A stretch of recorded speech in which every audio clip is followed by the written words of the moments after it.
Hi everyone and welcome to the Nightly News. I'm your host, Alexis Hildenbrandt. Let's get into it. We are now 3 weeks in the Russian invasion of Ukraine. Hannah Cook has a timeline of events. Thanks, Alexis. The Russian invasion of Ukraine does not seem to be slowing down. As a matter, it seems to be escalating. And here are some key moments to bring us up to date. The invasion officially began on the 24th of February when Putin announced a special military operation. Within the first few days, troops were stationed outside of Ukraine, capital Kyiv, and air raided the city, resulting in hundreds of casualties. Due to the lack of food and water and growing danger, hundreds of thousands were allowed to evacuate the city of Mariupol. It's also been estimated that 100% of the troops placed on the outside of Ukraine have now entered the country. And by March 11th, Russian troops had invaded the western Ukraine by foot, and Putin has begun recruiting troops from the Middle East. And just a few days ago, over 100,000 more citizens fled the country, and the war has gotten even closer to home as 2 American journalists have been killed there by Russian soldiers. This map shows areas where Russian troops have seized control of parts of Ukraine and where Ukrainians are fleeing. As you can see, many of them are going to the surrounding countries of Poland, Slovakia, Hungary, and Romania. Here at Furman, our thoughts and prayers are with the refugees and people of Ukraine, but one Furman professor has done extensive research on the plight of refugees and has gone out of her way to help. Hart has that story. Communication Studies professor Dr. Jean Gum is also a volunteer at World Relief Upstate, which helps resettle refugees. She says we've seen refugees from Russia's invasion for a while now. Long before this event occurred, we had the 2015 Syrian migration crisis, and so there was an influx of refugees coming out of Syria into the European Union. And so right now we're experiencing something similar to that with the influx of refugees that are coming out of the Ukraine. And so they're going into countries, bordering countries, most prominently Poland. Right now, there are about 2.5 to 2.8 million refugees, unlike the 2015 crisis where mostly men were leaving Syria. This time around, we're seeing more women and children because men 18 to 60 are being asked to stay back to fight. And so that's an interesting distinction between what's happening with 2015 and what's happening now. There are also issues with racism when some people have tried to leave the country. There are lots of different kinds of people in Ukraine right now. So especially international students who are trying to leave the borders to go back to their home countries. And it's really interesting that race is playing a role. Well, not race, but nationality is playing a big role in that at the borders, if you seem to be a Ukrainian, you're allowed passage. But if you seem to be a Syrian, which might be denoted by darker skin, then you are not so much welcomed. Some of these international students have been able to make it to Poland or Hungary, but there are many more who are having difficulty leaving. From the Nightly News, I'm Hart. Here's something to keep in mind too. Of those almost 3 million refugees, 1.2 million of them are children. That is almost half. If you are wanting to get involved with World Relief Upstate, visit their website at worldrelief.org/upstate-SC. Alexis, back to you. On the topic of helping and being involved, there is a way you can speak out for a cause you are devoted to. World Speech Day celebrates speeches and speech making. Furman is participating in this worldwide event. This Friday on March 18th from 11:30 to 1:30 p.m. on the Joseph Vaughn Plaza, you can advocate for something you are passionate about or speak on a topic you want to educate the public on to encourage a change. There's something that happens when you take a stand and you voice it. You improve your arguments, and you become more committed to that cause. So it's really important to practice that, and in a friendly environment. All students are welcome, and we hope to hear your voice. To sign up for a time, find one of the flyers and scan the barcode to ensure you get a speaking time slot.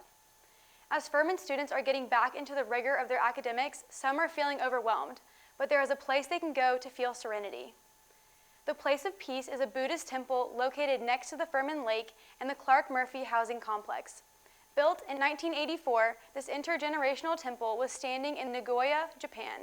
It is the first Japanese temple ever to be dismantled and reconstructed in America. This temple is one location in which you can take a step to remove yourself from your stressful life. Zachary Peterson has a special relationship with the place of peace.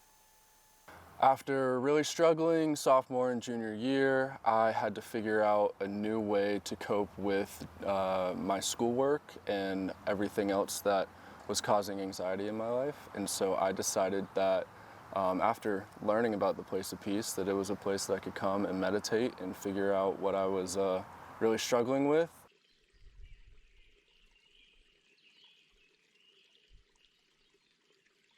You can contact Professor Stone for more information or go check out the Place of Peace every Saturday or Sunday between 1 and 3 in the afternoon. It's my pleasure to welcome our speaker tonight, Dr. John Armstrong. This week, former Communication Studies professor John Armstrong led a CLP in his honor titled Media and Its Role in Democracy. In this lecture, Dr. Armstrong focused on the economics and structure in local media. The goal of this lecture is so that the public can be more educated on the media that they are consuming. Incredibly important issue, especially right now when, I think our democracy is undergoing a crisis, really.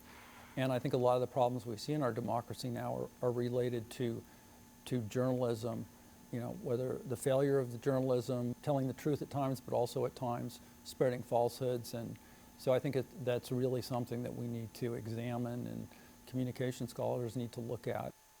I know I learned a lot and am more interested in media economics than I was when I walked in. The lecture series was created through donations in honor of Dr. Armstrong. It will be a yearly event. If you would like to donate to the endowment, we will have a link on our YouTube channel. We know many of you are working hard to get those CLPs in before graduation, so we've picked some to highlight that you might want to attend. Have you ever wondered what role our campus plays in social justice? On Monday, March 21st at 6 p.m. in Patrick Lecture Hall, there will be a CLP where you can learn more about our connection to social justice and lecture from Dr. Gandolfo. Gender, test scores, and college enrollment. You can learn more about the connection between all of these in a CLP next Tuesday at 5 p.m. in Patrick Lecture Hall. Lastly, 7 p.m., there will be a 3 expert panelist in Daniel Recital Hall where students can ask questions related to sexuality. The room will be dark, giving students a comfortable environment to ask questions you may not want to ask elsewhere. To find other CLPs, check the CLP calendar. New ones are added there. Last month, the National Eating Disorder Association on Furman's campus raised money for National Eating Disorder Awareness Week. Sydney Stevens has that story. Thanks, Alexis. I spoke to Carly Gillis, who started the NETA chapter on Furman's campus only just this year. She told me more about the different ways NETA was involved in Eating Disorder Awareness Week. So for National Eating Disorder Awareness Week, I feel like that was kind of like our big week for us. So we tabled every day in the dining hall during lunch. We made posters that Sunday with our slogan, "We need a change at Furman." We did a little pun on NETA. And we had people donate spare change. Since we need a change at Furman, we need us some change. NETA's mission is to support individuals and families affected by eating disorders and serve as a catalyst for prevention, cures, and access to quality care. Carly told me more about the ways NETA was active on Furman's campus. I put sticky notes in all the girls' bathrooms, like affirmations and everything, and we expanded it to the boys' bathrooms in Soho as well to promote men's mental health and like that men are an underrepresented part of like eating disorders.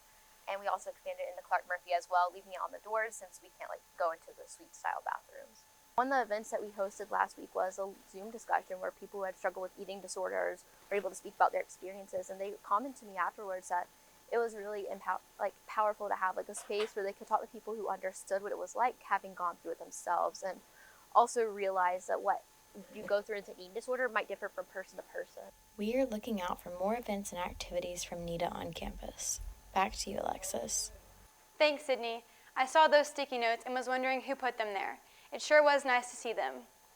On February 25th, Furman Focus sent out an email with an update on the new masking requirements, or lack thereof. Furman has required masking in all academic buildings since the fall of 2020, but now that changes. On March 5th, 2022, Furman changed its masking mandate to mask optional in all buildings on campus. This week has been so nice being able to see everyone's face without a mask and feel like life is going back to normal.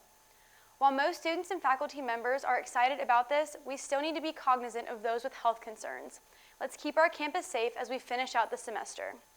FUSAB has several upcoming events, starting with a DIY plant terrarium pop-up event on Thursday, then a co-sponsorship with Furman's Chinese Students Association for a flea market on the 21st, then an arts market where you can purchase art from students with small businesses, and be sure to enter the raffle for a day trip to Asheville on March 26th.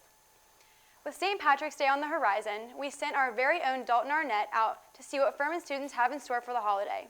Here he is with this week's edition of Dalton on the Street. Hi, we're going to be going around Furman asking students what St. Patrick's Day means to them, and we're going to be seeing what they're going to be doing on this holiday. See if they'll remember it also. All right, come on, let's go. What does St. Patrick's Day mean to you? You mean St. Party's Day? Okay, so what does St. Party's Day mean to you? It's all about the parade in Savannah.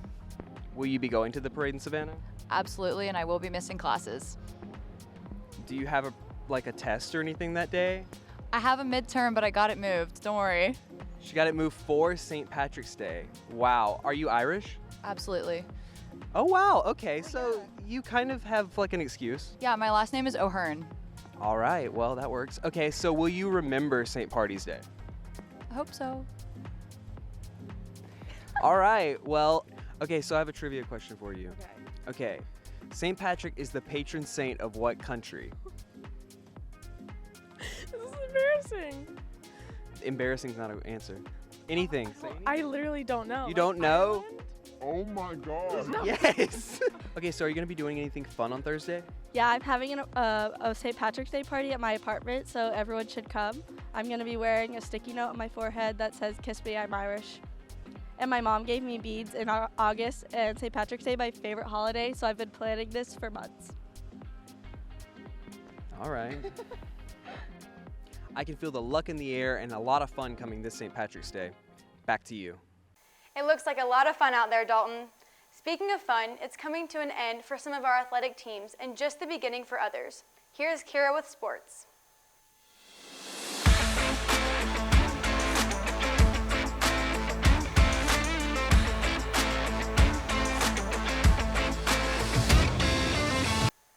Thanks, Alexis. We are sad to see basketball come to an end, but spring sports are blooming. Over spring break, our men's and women's basketball team participated in their respective SoCon championships. Unfortunately, we were unable to bring home the title. Men's basketball made a great run in the conference championships, making it to the championship game against Chattanooga. The Paladins unfortunately fell short of the title. Women's basketball fell to Mercer in their championship game. However, they are not done this season. Women's hoops received a bid to play in the Women's Basketball Invitational versus Bowling Green this Friday. Furman's own Devin Wynn is getting ready to enter the NFL draft. Neci Harris has the story. Devin Wynn, the December 2022 graduate and star running back for the Paladins, is spending this spring semester preparing for the upcoming NFL draft. As I'm interning, I am also training as well to get myself prepared for Pro Day. Pro Day is March 17th, and until then, Wynn is interning with the Paladin Strength and Conditioning Program, working with his past teammates and training for Pro Day. With me having suffered a injury during the season, I thought that it would be better to go ahead and talk with the coaching staff and ask them if I could stay here, or like what terms we could agree to for me to stay here so that I could rehab and nurse my injury back to full strength and full health, while also being able to train for Pro Day. The Georgia native will wait for his number to be called at the draft, but if not, he will start his free agency. If my number gets called, if it doesn't, I have free agency that I can sign with any team that's willing to sign with me. And after that, at that point, I wait for a rookie minicamp invite, if that comes, or when that comes. And so as I get that, then I start to transition into playing for whatever professional team just decides to have me. Neci Harris, The Nightly News. Thanks, Neci. We can't wait to watch our fellow Paladins' success. Now, on to other notable finishes from our Paladins over spring break. Over spring break, women's softball had a big win over Mississippi State, winning 3-1. This victory led pitcher Sierra Tufts to receive SoCon Pitcher of the Week honors. The women's golf team had a great time in the Sunshine State, placing second in the North Florida Collegiate, with junior Anna Morgan winning her second individual title. This would allow her to win SoCon Player of the Week and Month in March. Senior Cameron Ponder earned second team All-American honors in the 3,000 meter at the NCAA Indoor Track and Field Championship, where he placed 11th in that event. Paladin football recently welcomed a new face to their coaching staff, looking for new improvements in preparation for next season. I took a look at this new addition and how they're helping the Paladins. Justin Roper is the new offensive coordinator and quarterbacks coach for the Paladins. Roper was QB for the Oregon Ducks in his time and comes to the Paladins from coaching at Holy Cross, and he's excited with his start with the Dins. As a young high school, middle school player myself here, so I've known about the campus, I've known how pretty things are, and I've known about the game atmosphere, the tradition and history. I've had high school teammates and best friends that have played football here. So it's kind of been somewhere I've always known about and always wanted to in the back of my mind coach someday. And then the opportunity arose, and it was a chance for obviously me to get closer back to home as well. Roper comes to the Paladins emphasizing making a strong connection with the team during their spring training and practices. He has gotten off to a great start. He's worked closely with freshman quarterback Jace Wilson. This is what Jace had to say about working with Roper. It's been pretty good. He came in and he did a good job of meeting everyone and getting a good feel for everyone, and everyone got a good feel for him. And I feel like he's definitely built a great relationship with the quarterbacks and the entire football team and coaching staff. And so he's did a really good job, and we all kind of relate to him since he's kind of younger, so it's been really good. This spring, Justin Roper has been working hard with the team to help them utilize their athleticism, strategize, and overall be smarter players on the field. Roper says this team has had no problems with putting in the work necessary for success. Great culture, great kids. They really work hard, and I think I was really impressed with our mat drill morning workout stuff, where just the guys are giving every effort they have. So that's always the first thing that you want to have answered is do they know how to work hard, and they do. And then I think what we're getting towards now is directing that effort the right way instead of just giving it, right? So that's kind of what we're trying to get. They're always going to play hard, they're going to practice hard, they're going to give what they have and hold their teammates accountable, so they do that very well. We're trying to get to a point where it's focused effort instead of just effort. We are excited to see what Roper brings to the team and how they progress come September 1st, the start of the Paladin football season. The Furman Paladins are preparing for their spring game next Saturday at Paladin Stadium. Make sure to cheer them on. There's only one game at home to look forward to next week and another in Spartanburg. Men's tennis plays in Spartanburg at 10 a.m. Sunday, March 20th against Chattanooga. And men's soccer plays in their second spring game at home against North Greenville at 7 p.m. Come out and support your Dins. Back to you, Alexis. Coming back from spring break, many of you had the opportunity to raise money for some good causes on campus. March 14th was Pi Day, and to raise money for different areas on campus, some of your favorite Furman faculty members, staff, and coaches got a shaving cream pie to the face at Trone Student Center for Pi at Paladin. Donations went out to your organization of choice on campus, and you got to enjoy a mini key lime pie on Trone patio. That does it for us. Thank you for joining us for the Nightly News. We'll leave you now with some scenic shots of campus.